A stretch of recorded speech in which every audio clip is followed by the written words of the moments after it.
Welcome to omega India TV news. ప్రసిద్ధ పుణ్యక్షేత్రం ఏడుపాయల మహాశివరాత్రి జాతర సందర్భంగా 3 రోజులు హుండీని దేవాదాయ ధర్మాదాయ శాఖ అసిస్టెంట్ కమిషనర్ కృష్ణ, ఏడుపాయల ఆలయ ఈవో చంద్రశేఖర్ ఆధ్వర్యంలో గోకుల్ షెడ్లో లెక్కించారు. ప్రత్యేక దర్శనాలు, లడ్డు, పులిహోర, ఓడిబియ్యం కలిపి 61,50,237 రూపాయలు వచ్చినట్లు ఏడుపాయల ఆలయ ఈవో చంద్రశేఖర్ తెలిపారు. గత సంవత్సరం కంటే ఈ సంవత్సరం 32,51,000 రూపాయలు ఎక్కువగా వచ్చాయని ఈవో తెలిపారు. జాతర సందర్భంగా వచ్చిన బంగారం, వెండిని స్పెషల్ ఆఫీసర్ ఆధ్వర్యంలో సీజ్ చేసి ఎస్బీఐ లాకర్లో భద్రపరచడం జరుగుతుందని పేర్కొన్నారు. జాతర కంటే ముందు ఉన్న 16 రోజులు హుండీని లెక్కించగా 24 లక్షల రూపాయలు వచ్చాయని తెలిపారు.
నందు ఈరోజు హుండీ లెక్కింపు జరిగింది.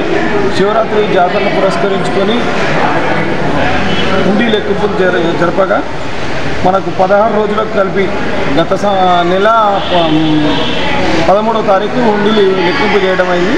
మరి అప్పటి నుంచి మరి ఈ రోజు వరకు వచ్చిన ఆదాయం హుండీలో 24,56,277 రూపాయలు హుండీ లెక్కింపు సందర్భంగా వచ్చింది. అలాగే జాతరకు సంబంధించి ఓడిబియ్యం, మన కేశవన్న స్పెషల్ దర్శనాలు, లడ్డు, పులిహోర మొత్తం కలుపుకొని 61,50,237 రూపాయలు రావడం జరిగింది. గత సంవత్సరం కంటే ఈ సంవత్సరం 32,051 రూపాయలు పెరిగింది. ఇక్కడ మా బంగారము మరియు వెండి మన స్పెషల్ ఆఫీసర్ గారి సమక్షంలో సీల్ చేసి మన ఎస్బీఐ బ్యాంక్ లాకర్లో భద్రపరచడం జరుగుతున్నది. సబ్స్క్రైబ్ చేసుకోండి ఒమేగా ఇండియా టీవీ.